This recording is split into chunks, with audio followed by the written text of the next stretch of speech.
¿Quién es Gameskin? La historia del nuevo campeón del mundo de Free Fire.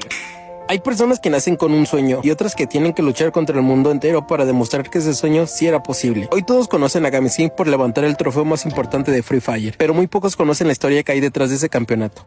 Porque antes de ser campeón del mundo, fue simplemente Benjamín Andrés Honor Pérez, un joven chileno que, como millones de personas, solo querían jugar Free Fire. Pero para él no era un simple juego, era el lugar donde sentía que pertenecía, el lugar donde descubrió aquello que realmente amaba. Aunque convencer a los demás sería mucho más difícil de lo que imaginaba. Mientras muchos lo veían perdiendo el tiempo, él veía el sueño de su vida. Sus padres pensaban que los videojuegos solo lo distraían de la escuela, lo regañaban constantemente, le apagaban el internet en las madrugadas para que dejara de jugar. Y cada vez que escuchaban que seguía despierto, temía que le quitaran el celular. Por eso, durante mucho tiempo, casi nunca hablaba con sus compañeros dentro de las partidas. No era porque no quisiera, era porque tenía miedo de que sus padres escucharan su voz. Ese silencio terminó convirtiéndose en un apodo. Muchos comenzaron a llamarlo el mudo. Lo que nadie sabía es que ese silencio escondía a un niño que luchaba para proteger su sueño. Mientras estudiaba en el colegio, llevaba una rutina agotadora. Se levantaba a las 7 de la mañana, se preparaba para entrar a clases a las 8, pasaba horas estudiando y al llegar a casa, si alcanzaba a comer, lo hacía rápido. Después estudiaba un poco más y entrenaba durante horas. Scrim, rankeds, torneos, una y otra vez, sin importar el cansancio, porque entendió algo muy joven: los sueños no se cumplen cuando tienes tiempo, se cumplen cuando haces tiempo para ellos. Pero había otro problema: era demasiado joven para competir profesionalmente. Sabía que tenía el nivel, pero el reglamento no le permitía demostrarlo. Esperó casi 2 años para que alguien pudiera darle una oportunidad, y nunca dejó de prepararse, hasta que un día llegó la llamada que cambiaría su vida. Movistar R7 quería ficharlo. Era el primer contrato profesional de su carrera, pero había un problema: sus padres no entendían el mundo de los eSports, no sabían si firmar, no estaban convencidos, esperaron hasta el último día permitido. Imagínate tener el sueño de tu vida frente a ti y no saber si podrás alcanzarlo. Al final llegaron a un acuerdo. Benjamín debía comprometerse con sus estudios y, a cambio, sus padres permitirían que siguiera persiguiendo ese sueño. Ese papel no solo fue un contrato, fue la primera puerta hacia todo lo que vendría después. Con el paso del tiempo empezó a hacerse un nombre. Muchos comenzaron a llamarlo el Niño de Oro, pero mientras las personas solo veían resultados, él seguía peleando una batalla que nadie podía ver. Durante años ha vivido con trastorno de ansiedad generalizada. Hubo momentos en los que sintió que todo iba cuesta arriba, como si no existiera una luz al final del túnel. Aún así, nunca dejó de intentarlo, nunca dejó de levantarse, porque entendió que el verdadero enemigo no siempre está dentro del juego, a veces está dentro de nuestra propia mente. Uno de sus mayores sueños era representar a su región en un torneo internacional, y finalmente llegó. Viajó hasta Yakarta, Indonesia. Para cualquier joven era una oportunidad única. Incluso tuvo que tomar una decisión muy difícil: elegir entre graduarse junto a sus compañeros o viajar para competir. Eligió el torneo, renunció a un momento que jamás volvería, persiguiendo otro que todavía no sabía si llegaría, y al final perdieron. No hubo celebración, no hubo trofeo, solo lágrimas y una nueva lección, porque los campeones no nacen cuando levantan una copa, los campeones nacen cuando aprenden a levantarse después de perder. El tiempo siguió pasando, su disciplina nunca cambió, su pasión tampoco. Jamás